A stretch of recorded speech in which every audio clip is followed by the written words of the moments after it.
മക്കളെ, 5ാം ക്ലാസ്സിൽ പഠിക്കുന്ന നിങ്ങൾക്കെല്ലാവർക്കും ഈ വർഷം പുതിയ ബുക്കാണ് പഠിക്കാൻ കിട്ടിയിരിക്കുന്നതല്ലേ? എല്ലാവരും നല്ല ഹാപ്പി അല്ലേ? നിങ്ങൾക്ക് ആരും പഠിക്കാത്ത പുതിയ ബുക്കാണ് ഈ വർഷം 5ാം ക്ലാസ്സിൽ പഠിക്കുന്ന നിങ്ങൾക്ക് ഉള്ളത് അല്ലേ?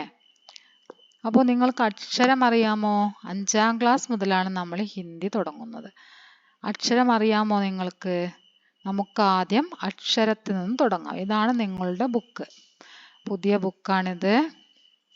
നിങ്ങൾക്ക് പഠിക്കാനുള്ള ചാപ്റ്റർ, കവിത, അതുപോലെ തന്നെ നിങ്ങൾക്ക് തന്നിട്ടുള്ള എത്ര പഠിക്കാനുണ്ടോ അതെല്ലാം ഇവിടെ തന്നിരിക്കുന്നു. കണ്ടോ? കവിത, കഹാനി ഒക്കെയാണ് നിങ്ങൾക്കിതിൽ പഠിക്കാനുള്ളത്. സചിത്ര കഹാനി, ചിത്രകഥയുണ്ട്, കവിതയുണ്ട്. നമുക്ക് ഫസ്റ്റ് ആയിട്ട് പഠിക്കാനുള്ളത് നാം എന്ന് പറഞ്ഞാൽ എന്താണെന്നറിയില്ലേ? നാം എന്ന് പറഞ്ഞ പേര്, കക്ഷ ക്ലാസ്, സ്കൂൾ ഏത് സ്കൂളാണോ അതാണ് എഴുതേണ്ടത്. നാം, ഈ അക്ഷരം ന എന്നാണ്. നാന്റെ അടുത്ത് ഇങ്ങനെ ഒരു വര, അതിനെ നാ മ. ഇത് നാമ എന്നല്ല അപ്പോൾ വായിക്കുന്നത്. എന്താണ് വായിക്കുന്നത്? നാം. എന്താണ്? നാം. കക്ഷ, ഇത് ക എന്ന അക്ഷരം ക്ഷ, ക്ഷ, കക്ഷ. സ്കൂൾ, സ പകുതി, സ എന്ന അക്ഷരത്തിന്റെ പകുതിയാണ് ഇവിടെ വരുന്നത്. സ പകുതി.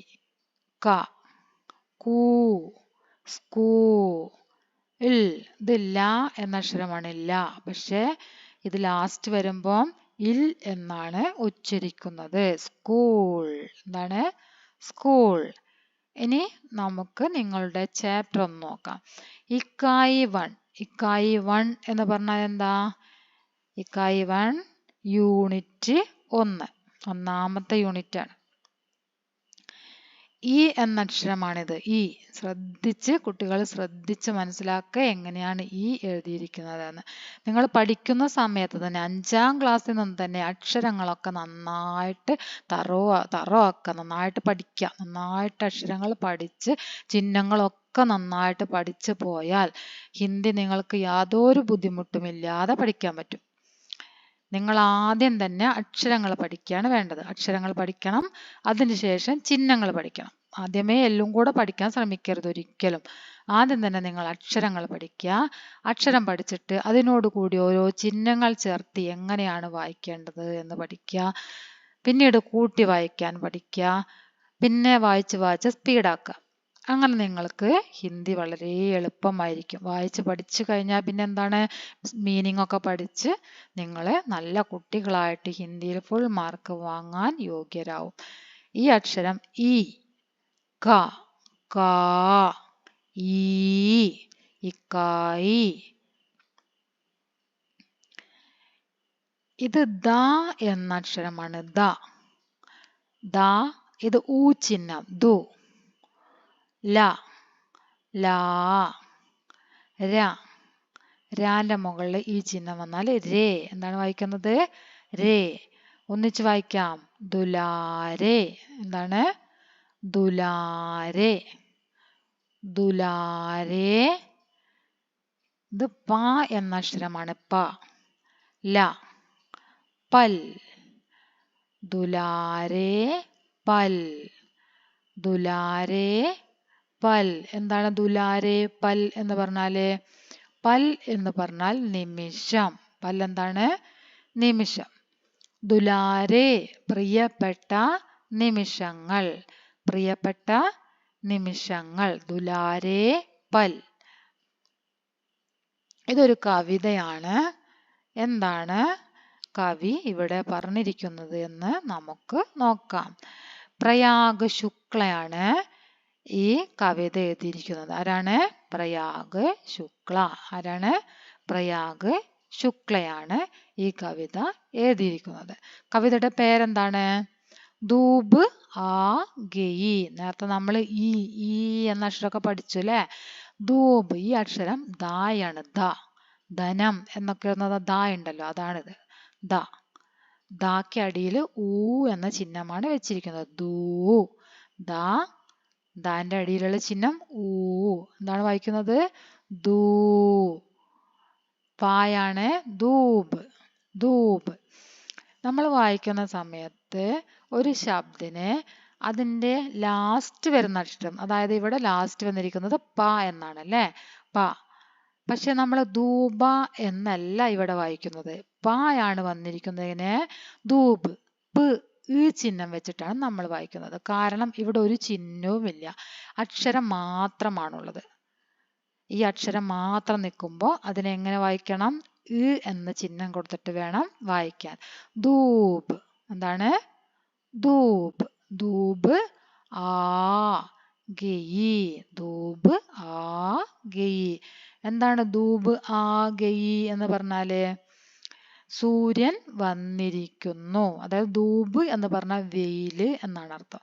വെയില് എവിടെ നിന്നാണ്? സൂര്യനിൽ നിന്നാണ്, സൂര്യപ്രകാശം. അപ്പൊ സൂര്യൻ വന്നിരിക്കുന്നു എന്നാണ് ഇതിന്റെ മീനിങ്. ധൂപ് ആ ഗയി. സൂര്യൻ വന്നിരിക്കുന്നു. നോക്കാം. ധൂപ് നമ്മൾ ഇവിടെ പഠിച്ചല്ലോ, ആ ധൂപ് തന്നെയാണ് ഇവിടെ. ധൂപ് ആ. ദാ ഇവിടെയുള്ള ആ. ആ ഗയി. ധൂപ് ആ ഗയി. അത്രയും നമ്മൾ പഠിച്ചു കഴിഞ്ഞു. ധൂപ് ആ ഗയി. ഇനി ഈ അക്ഷരം സായാണ്. സ. സ. ഓരോ അക്ഷരങ്ങളും നിങ്ങൾ ഇതിൽ വരുന്നത് പഠിച്ചിട്ട് പോവണം. അപ്പൊ നമ്മൾ എത്ര അക്ഷരം പഠിച്ചു? ദ, പ, ആ, ഗ, ഇ അല്ലേ? ഇനി അടുത്ത പഠിക്കാൻ പോകുന്നത് സ. സ ഊച്ചിന് സു. സുബഹ്. സുബഹ് കി. ധൂപ് ആ ഗയി. സുബഹ്. സുബഹ് കി. എന്താണ്? ധൂപ് ആ ഗയി. സുബഹ്. സുബഹ് കി. അടുത്തത് നമുക്ക് നോക്കാം ഏതാണ് അക്ഷരം വന്നിരിക്കുന്നത്. ക. ഈ ല എന്ന അക്ഷരം നമ്മൾ നേരത്തെ പഠിച്ചതാണല്ലേ? ഇതാ ഈ കാണുന്ന ചിഹ്നമാണ് ഈ എന്നതിന്റെ ചിഹ്നം. ഈ. അപ്പൊ എന്താണ്? ക. ലാക്കിയാണ് ഈ ചിഹ്നമുള്ളത്. അപ്പൊ എന്താണ്? ലി. കലി. കലിയാം.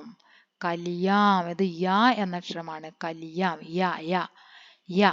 കലിയാം. പ്യാരി. അതായത് ഇത് പ എന്നതിന്റെ പകുതിയാണ്. പ. എന്താ? ധൂപ്. കണ്ടില്ലേ? ഈ പ. ഈ പായുടെ ഇത്ര ഭാഗം എഴുതാം. ഫസ്റ്റിലത്തെ ഈ ഭാഗം മാത്രം എഴുതാം. പ. അതാണിത്. കണ്ടോ? പ. പ്യാരി. ഇത് യ എന്ന അക്ഷരം. പ്യാരി. പ്യാരി. കലിയാം. പ്യാരി. പ്യാരി. മഹക്കീം.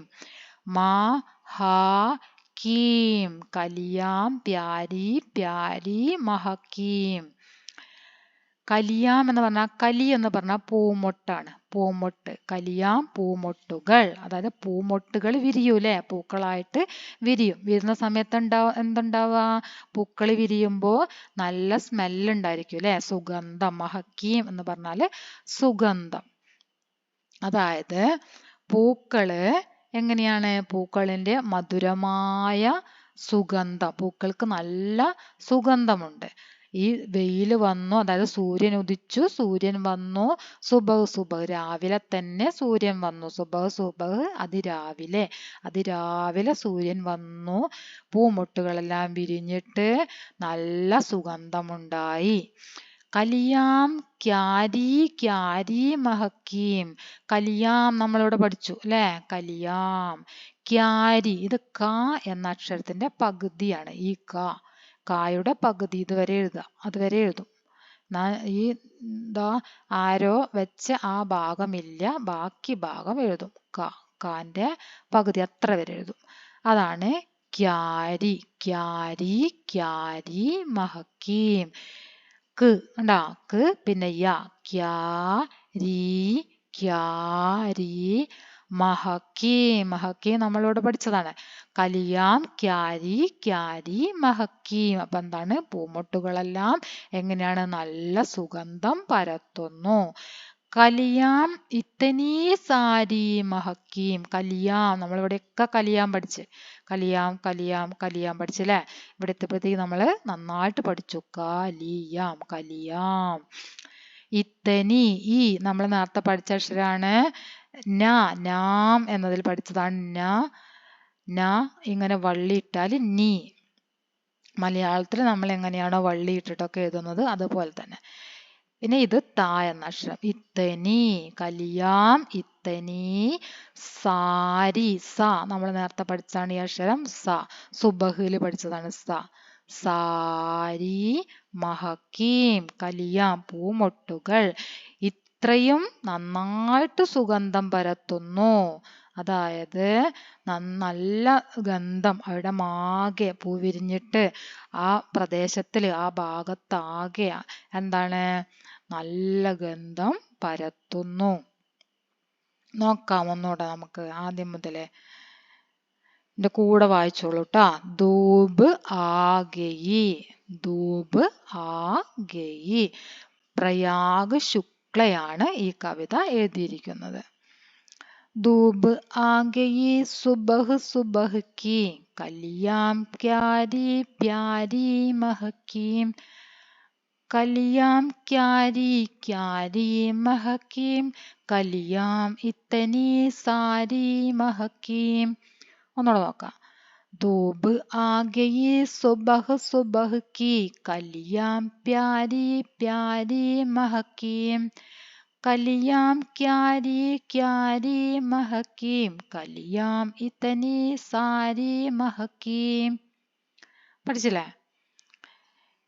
അപ്പോ ഇത് നന്നായിട്ട് പറഞ്ഞ പോലെ അക്ഷരങ്ങളും ചിഹ്നങ്ങളും വെച്ചിട്ട് നന്നായിട്ട് വായിച്ച് പഠിക്കണം.